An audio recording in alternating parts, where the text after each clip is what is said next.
He said, pray for rain, 'cause the weatherman lies. Old men will clear their throat before they cry. Love your horses, mend your fences. Actually, this song was pitched to me. I got it and listened to it probably like 3 times and just thought, I feel like I could even put my granddad in this song even more. It's Ashley McBride, Lori McKenna, and Matresa Berg. So just a trio of powerhouse writers. So I sat down with it and just plugged my granddad in. He smelled like diesel and leather, lava soap and warm weather. Pearl snap hung off him like an old scarecrow. And some of those elements were already in there, but quite a few, like the lava soap and diesel and, you know, all of these things that I distinctly remember from growing up. He washed his hands with lava soap after working, and we set our fly traps, and this probably isn't kosher, but it's what we did.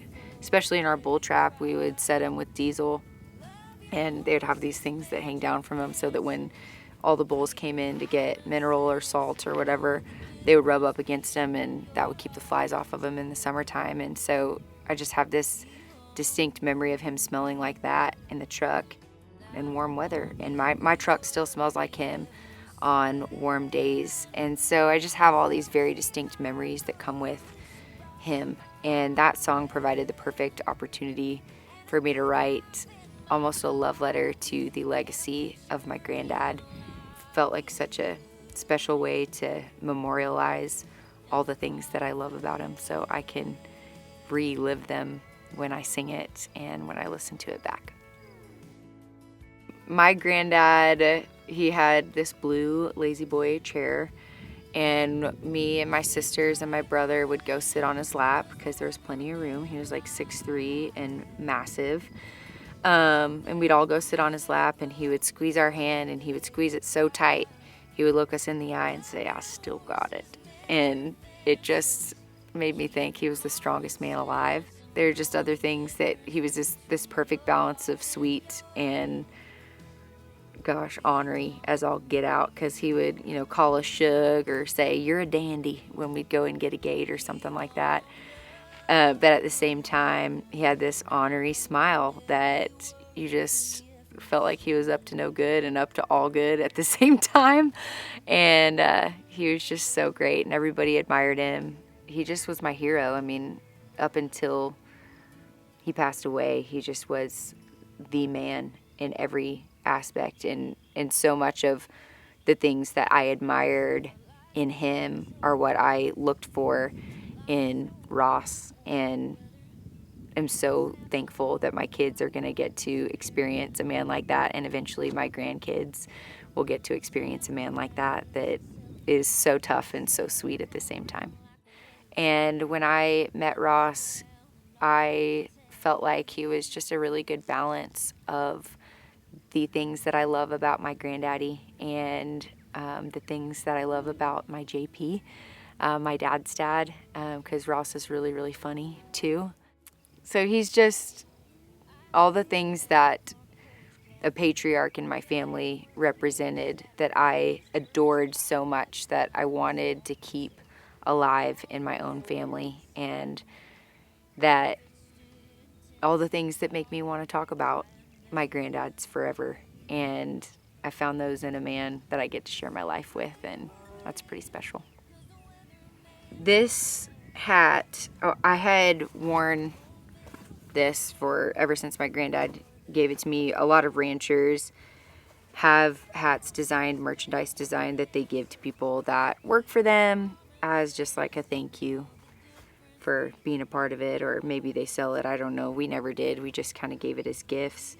And this denim trucker, this is a new one, but the original my granddad had made, and it was just so cool. And so many people, when I would wear it, would be like, where can I get one of those? And he had passed away, and my uncles and mom had decided to sell our ranch, which I never thought there'd be a day that I did not have cattle on that place. And I had gotten to inherit our WA brand. And so I just really was devastated that I wasn't going to get to have my own cows on that place. And so many people were asking me about buying this hat that I thought, oh my gosh, I am going to produce these hats and create a company called the Buy Back the Ranch Company and help myself be able to buy my family's place back and keep it in the family, and then hopefully be able to sell other people's ranch merchandise as well and help other people keep ranches in their families, because I really believe that if we are keeping the ranch in the American family, we will keep the heart in American agriculture. And this is my little way of being a part of that and carrying on my granddad's legacy, which is one of the things that I am the most proud of. There are so many families that go through what mine went through, where, you know, you've got multiple siblings and the parents were trying to be fair by splitting the ranch up 3 ways, 6 ways, 4 ways, however many kids that they had, and the kids can't agree on how to fairly go about keeping that ranch in the family, or it gets split up and gets smaller and smaller and smaller. So I just feel like it's so important to give people the opportunity to figure out a way to keep those ranches as whole as possible and give them an option for a way to be able to keep those ranches in their families if they're faced with having to sell. And also, I think there's a natural disaster aspect of this that I would love to be able to alleviate some of these families that are faced with having to sell for whatever reason. There are a million reasons why people have to sell. You know, people's whole calf crop can die. They, you know, can have a big drought and they can't support the cattle that are on their property anymore. Natural disaster, just money not being there because feed's extremely expensive, or, you know, you have a couple bad years in a row. There's just so many things that can happen to families in agriculture. You don't get into cattle to make a lot of money. You get into cattle because you love it. And sometimes passion is not something that can keep your operation afloat when the hard years come. And so not being able to manage the expenses that come along with having livestock can be detrimental to a lot of families. And I want to provide a way for them that does not depend on the weather or the market or, you know, other family members, that gives them a way to keep their businesses alive. The profit itself speaks to so many aspects of what make a project like this mean anything to me, because it's so tied to the man that has had so much impact on who I am as a person. And I know that that's the case for so many other people that got to grow up the way that I did. And being able to tell stories like that and support families like that, where, you know, it was my granddad's legacy.